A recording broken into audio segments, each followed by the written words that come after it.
بنو عباس کی۔ مصر ایک چھوٹی سی ترکوں کی سلطنت، تو اللہ تعالیٰ پھر مرکزیت کے لیے ایک نظام چلائے۔ دو لشکر آپس میں لڑ رہے ہیں ایک میدان میں، ایک جنگلی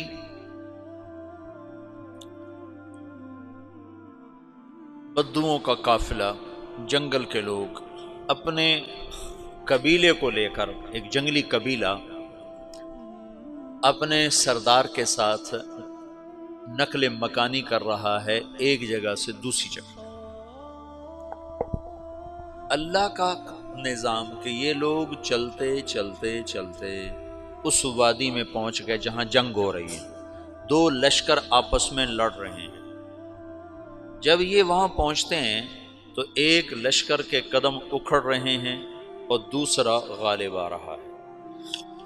ان کو نہیں پتا شکست کھانے والے کون ہیں اور فتح پانے والے کون ہیں، ان کو نہیں پتا۔ اس جنگلی قبیلے کے سردار کا نام بھی تغرل ہے، تغرل۔ تو یہ سردار کہتا ہے جو شکست کھا رہے ہیں ان کی مدد کرو، کچھ پتہ نہیں کون ہے، کہتا جو شکست کھا رہے ہیں ان کی مدد کرو۔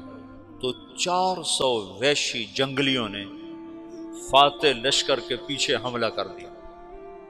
وہ تو ایک کافی ہوتا تھا، 400 دوڑ دوڑ جب تلواریں پڑیں تو چند لمحوں میں نقشہ بدل گیا، بھاگنے والے جم گئے اور جمنے والے بھاگ پڑے۔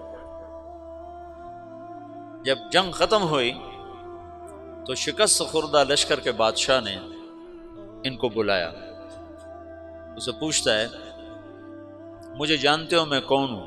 کہا نہیں۔ کہا تو تم نے میری مدد کیوں کی؟ کہا انسانی ہمدردی کی وجہ سے، تمہیں شکست ہو رہی تھی اس لیے تمہاری مدد کی۔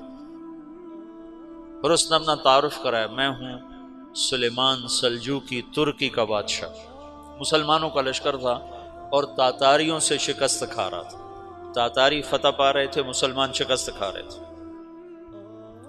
تو وہ اللہ کی غیبی مدد بن کر آئے۔ تو وہ اس سے کہتا ہے میرے ساتھ رہنا پسند کرو گے؟ تم نے میرے اوپر احسان کیا ہے، میں اس کا بدلہ دینا چاہتا ہوں، میرے ساتھ رہنا پسند کرو گے؟ کہنے کا کر لوں گا۔ تو اس نے اس کو لے کر ترکی آیا، اور استنبول اس وقت روم کی حکومت میں تھا، اس سے فتح کیا اس تغرل کے آگے چوتھے پانچویں پڑپوتے محمد فاتح نے۔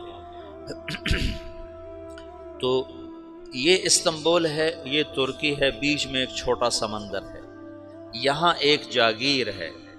تو سلطان سلیمان کہتا ہے یہ جاگیر تجھے وقف ہے، ادھر سے رومی مجھے تنگ کرتے ہیں حملے کر کر کے، تو میرا دفاع کرتے رہنا، یہ جاگیر تیری۔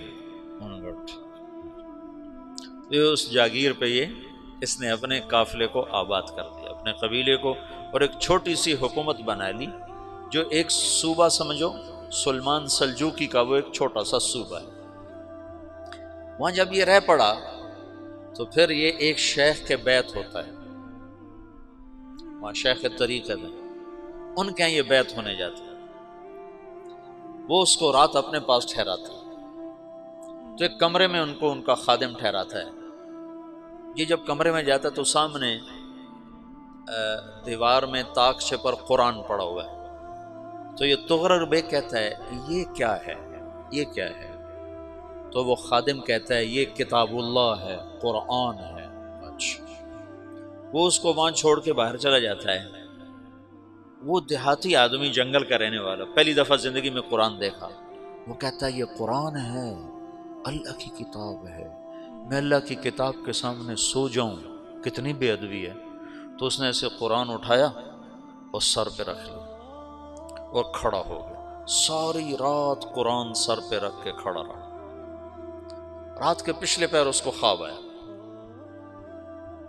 کھڑے کھڑے اس نے دیکھا کہ اس کی پشت سے ایک چاند نکلا اور شیخ کی بیٹی کے سینے میں جا کے اتر گیا۔ پھر اس لڑکی کے سینے سے ایک درخت نکلا جو پھیلتے پھیلتے پھیلتے 3 بر اعظم پہ چھا گیا، افریقہ پر، یورپ پر، ایشیا پر۔ پھر اس کی آنکھ کھل گئی، وہ کھڑا ہوا ہے تو اس نے صبح یہ خواب اپنے شیخ کو سنایا، تو انہوں نے اپنی بیٹی اس کے نکاح میں دے دی۔ اس بیٹی سے ایک بچہ پیدا ہوا، تغرل بیگ نے اس کا نام رکھا عثمان، عثمانی ترک نام سنا ہوا، جو میں نے کل بتایا تھا کہ 1924 میں وہ خلافت ختم ہوئی، تو ایک بیٹا پیدا ہوا عثمان۔ عثمان نے پھر ایک نئی اسلامی حکومت کی بنیاد رکھی جو 1924 تک چلتی رہی، کوئی 800 سال یہ حکومت چلی۔ تو حکومت کا شیرازہ بکھرا لیکن پھر جڑ جاتا تھا، پر وہ قرن اول والا جوڑ کبھی نہ پیدا ہوا، ٹکڑے بن گئے۔ ان ٹکڑوں میں اللہ لوگ پیدا کرتا رہا جو دعوت دیتے رہے، دعوت زندہ رہی۔ جو تربیت کا نظام تصوف کے ساتھ تھا اب وہ تبلیغ کے ساتھ،